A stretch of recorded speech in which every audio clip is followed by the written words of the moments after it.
Thanks for that. Brothers, sisters, friends and comrades, good afternoon. Assalamu alaikum. It's an honor to be speaking today.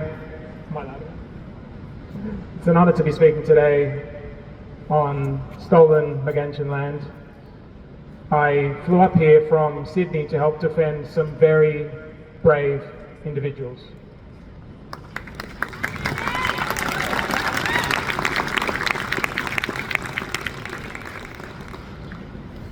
Some people who are being prosecuted by this state for defying what is undoubtedly one of the most repressive laws ever passed in this country. Some people who were told that if they call for a faraway land to be free, that they will risk imprisonment. And knowing the risk, they went ahead and did it anyway.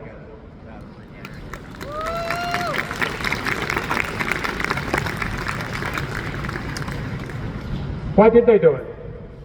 Well, if you listen to the Christopher Lee government or the mainstream media, it's obviously because they are full of hatred and racism. When the reality is, of course, the opposite. These people defied this ban because they are full of love and because they oppose racism against all people and not just some.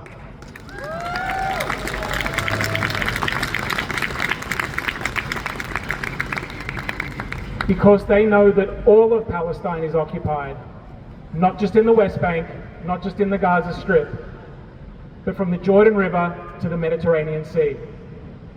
And they want freedom for all of that land and all of its people.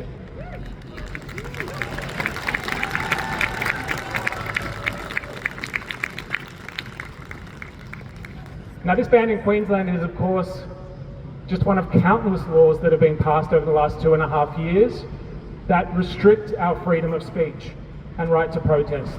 And while the wording may differ from state to state, the objective is always the same: to stifle criticism of Israel and its crimes. Disgusting.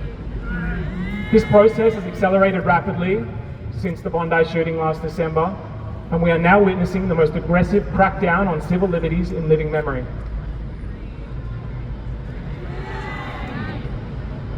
Now, I know that many of you here today are worried about this unprecedented assault on our freedom of speech, on our democratic rights, and you should be. In one sense, the outlook has never been so bleak.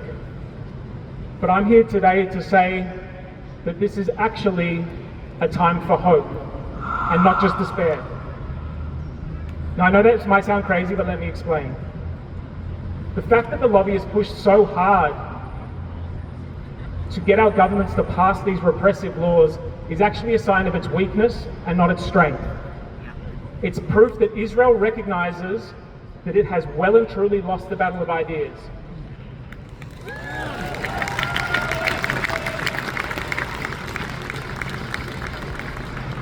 In the past, the world was largely blind to Israel's crimes. The Nakba, which we are commemorating today, was carried out in the dark. No one was aware of the massacres, of the rapes, the ethnic cleansing, until it was too late. Well, how times have changed. For the last 2.5 years, we've been forced to witness a genocide in Gaza, live streamed on our phones every single day. We've been exposed to scenes so horrific that we will never be able to forget them. No longer is it possible for anyone to buy Israel's claims that it's the real victim, that it's acting in self-defense. The world has woken up and we are never going back to sleep.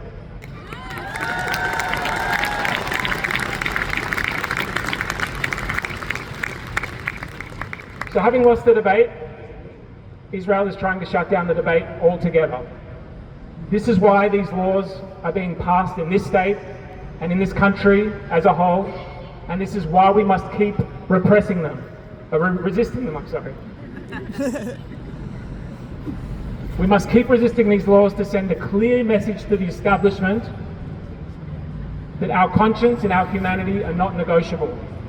And they can try to smear us as anti-Semites and extremists all they like, but we know the truth, that we are standing on the side of justice and that history will absolve us.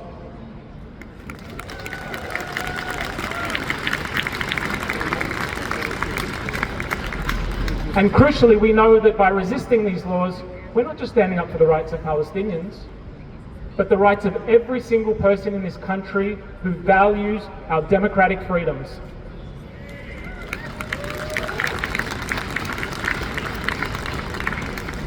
So to everyone who is resisting these laws, I salute you in your bravery.